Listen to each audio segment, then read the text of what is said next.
দক্ষিণ চব্বিশ পরগনার বারুইপুরের শেখর বালি জুনিয়র বেসিক প্রাইমারি স্কুলের প্রধান শিক্ষিকা স্মিতা চক্রবর্তীর বিরুদ্ধে মিড ডে মিলের টাকা তছরূপ, ভুয়ো ছাত্রছাত্রী ভর্তির অভিযোগ। বারুইপুর বিজেপির ১ নম্বর মণ্ডলের প্রাক্তন সভাপতি দেবপম চট্টোপাধ্যায় ও বিজেপির শেখর বালির স্থানীয় নেতারা এবং গ্রামবাসীরা এই অভিযোগ করেছেন। অভিযোগ ওঠে যে স্কুলের প্রধান শিক্ষিকা মিড ডে মিলের বরাদ্দ টাকা আত্মসাৎ করে পড়ুয়াদের মাত্র ৫ টাকার বিস্কুট ধরিয়ে বাড়ি পাঠিয়ে দেন। স্থানীয় গ্রামবাসীদের অভিযোগ, অনেকবার প্রশাসনকে জানিয়েও কোনো লাভ হয়নি।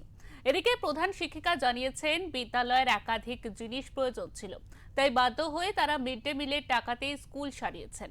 তার কথায় স্কুলের জলের সমস্যা ছিল, পাপ খারাপ ছিল, বাথরুম ভাঙা ছিল, বাথরুম সারাতেই ১ লাখ টাকার বেশি খরচ হয়। যদিও নিয়ম বলছে মিড ডে মিলের টাকা অন্য কোনো খাতে খরচ করা সম্পূর্ণ বেআইনি। খবর পেয়ে ঘটনাস্থলে আসেন বারুইপুর থানার পুলিশ আধিকারিকরা। তারাও ঘটনার পূর্ণাঙ্গ বিবরণ নিয়ে তদন্ত করছে।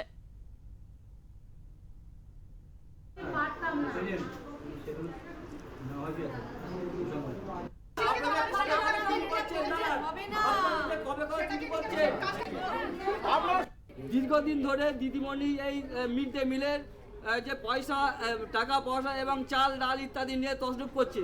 দিদিমণি কিছুক্ষণ আগে কিছু এক্সকিউজ দেখাচ্ছিল যে মিড ডে মিলের টাকা নিয়ে আমি বাথরুম করেছি, এটা করছি সেটা করছি, কিন্তু এটা তো দিদিমণির এই যে মিড ডে মিলের টাকা নিয়ে আপনার বাথরুম সাজানো রং করার কাজ তো নয়। বাচ্চাদের খাওয়ানোর জন্য টাকা পাঠানো হতো কেন্দ্র থেকে, সেই টাকা নিয়ে দিদিমণির মুখে কেন রং করবে আর স্কুলে কেন রং করবে?